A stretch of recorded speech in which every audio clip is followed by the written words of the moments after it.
You know that specific silence. It's 8:30 p.m. on a Tuesday. You're sitting on opposite ends of the couch. The TV is on, but neither of you is watching it. You look over at them, really look, and for a split second, you don't see your partner. You see a stranger who happens to live in your house. Your chest tightens, just a little, and then the thoughts start, fast, fragile, loud. When did we stop talking? Am I boring them? Do they even like me anymore, or are they just comfortable? If I bring this up, will they pull away again? Maybe I'm asking for too much. Stop. Take a breath. Here is the truth that nobody tells you. The distance between you isn't because the love is gone. It's because the safety is. You aren't drifting apart because you stopped caring. You are drifting apart because your nervous systems have learned that connecting feels dangerous. You are not failing at love. Honestly, you're not. This is not a sign that you chose the wrong person. Every couple who has ever loved deeply has stood exactly where you are standing right now, wondering if the bridge is burned. But here is the promise. By the end of this video, you will understand exactly why your partner withdraws when you reach out, why your anxiety spikes when they pull back, and how to stop the cycle before it hits the point of no return. Let's get into it. Most couples believe that avoidant behavior is a character flaw. They think, he's just cold, or she's just selfish, or they don't want intimacy as much as I do. They believe that if they just try harder, love louder, or explain their feelings more clearly, the wall will come down. But the real truth is much deeper, and frankly, much kinder. Avoidance is not a rejection of you. It is a protection of them. When your partner shuts down, their nervous system is reading you as a threat before their mind can even catch up. It's not logic, it's biology. Think about it. When safety leaves a relationship, the love doesn't disappear. It goes underground. It hides behind defenses. What looks like stonewalling is usually someone who has been so emotionally overwhelmed for so long that silence is the only shield they have left. And here's the part no one talks about. Your pursuit triggers their flight. Their flight triggers your panic. Your panic triggers their further withdrawal. It's not incompatibility. It's a cycle. Two people who both desperately want connection, but whose survival strategies are accidentally keeping them apart. You are chasing safety through closeness. They are chasing safety through space. Neither of you is wrong. You are just speaking different emotional languages. Once you see this, you stop taking the distance personally, and that is where the healing begins. Here are the 5 signs you are approaching the point of no return, and how to step back from the edge. First, the functional roommate drift. Most couples think that if they aren't fighting, they're fine. They mistake peace for connection. They go through the motions, paying bills, walking the dog, scheduling dates, but the emotional current is dead. But beneath the surface, something terrifying is happening. You are becoming efficient, but you are ceasing to be intimate. The deeper truth? Avoidants often prefer functional harmony over messy vulnerability. If the relationship feels easy because you've stopped asking for deep emotional needs, they feel safe, but you feel alone. In the disconnecting version, you say, "We never talk about us anymore. It feels like we're just managing a household." They hear, "You are criticizing my effort. I am failing you." So they withdraw further into work or hobbies. But in the connecting version, you say, "I miss you." Not the version of you that pays the bills, but the person I laugh with. I want to feel close to you again, even if it's just for 10 minutes. They hear, I am inviting you in, not demanding you perform. And when you do that, the pressure lifts. That's the shift that turns a relationship that feels like a negotiation into one that feels like a refuge. Second, the criticism withdrawal loop. Most people in relationships think that if they just explain their pain clearly enough, their partner will finally understand. So you list the grievances. You point out the missed cues. You try to fix the dynamic with words. But here is what nobody explains. To an avoidant nervous system, criticism feels like existential rejection. It's not about the dishes. It's not about being late. It's about the feeling of, I am not enough. When you criticize, their brain screams, danger, I am being attacked. And the only way they know how to survive an attack is to leave the room. In the disconnecting version, you say, you always shut down when I try to talk. Why can't you just stay present? Their internal monologue says, I can't win.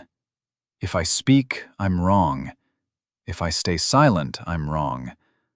I need to escape. But in the connecting version, you say, I notice I'm getting anxious, and I imagine you're feeling overwhelmed. I don't need you to fix it right now. I just need to know we're on the same team.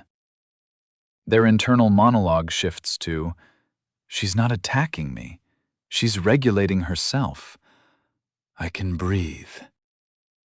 That's when your partner stops feeling like a problem to manage and starts feeling like a person to come home to. Third, the loss of curiosity. Most couples stop asking questions. They assume they know everything about each other. You stop wondering what they're thinking.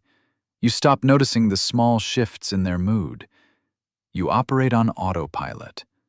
But intimacy isn't built in the big moments. It's built in the 30-second ones, when you choose to be curious instead of certain.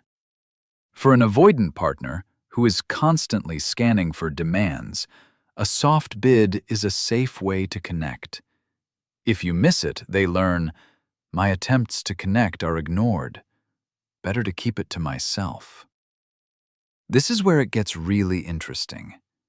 The avoidant partner is reaching out, just quietly, just safely. In the disconnecting version, you assume, I know why he's quiet, he's mad at me. Result?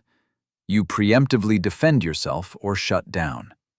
But in the connecting version, you ask, I notice you're quiet tonight. I'm curious what's going on in your world. No pressure to share, just wondering. Result, you create a low-stakes invitation. And here's what changes everything. Curiosity is the antidote to judgment.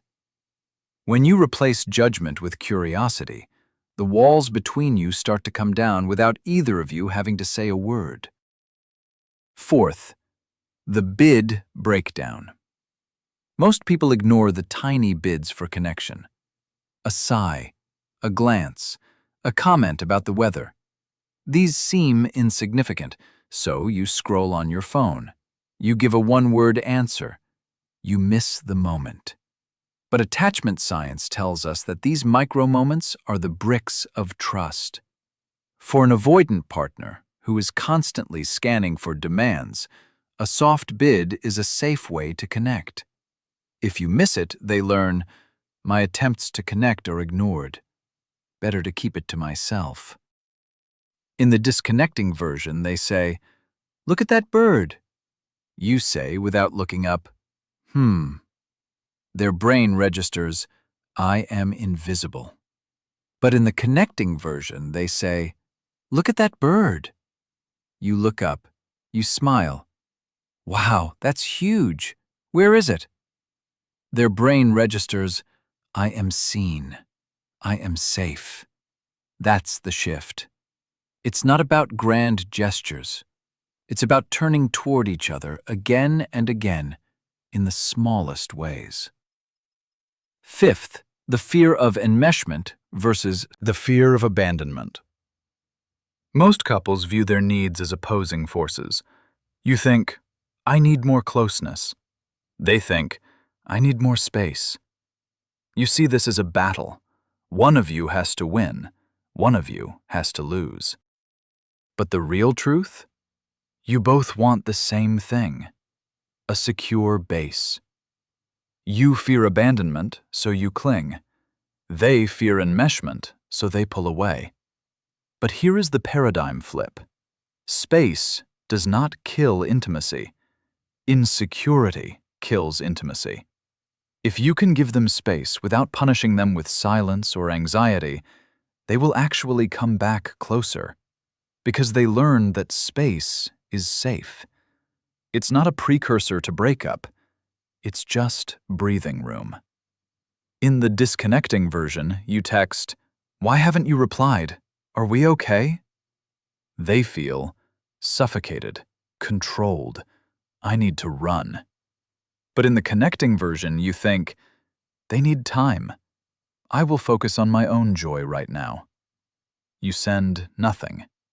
You go for a walk. You read a book. They feel, she is okay. I am okay. I miss her. I want to reach out. And when you do that, you stop chasing.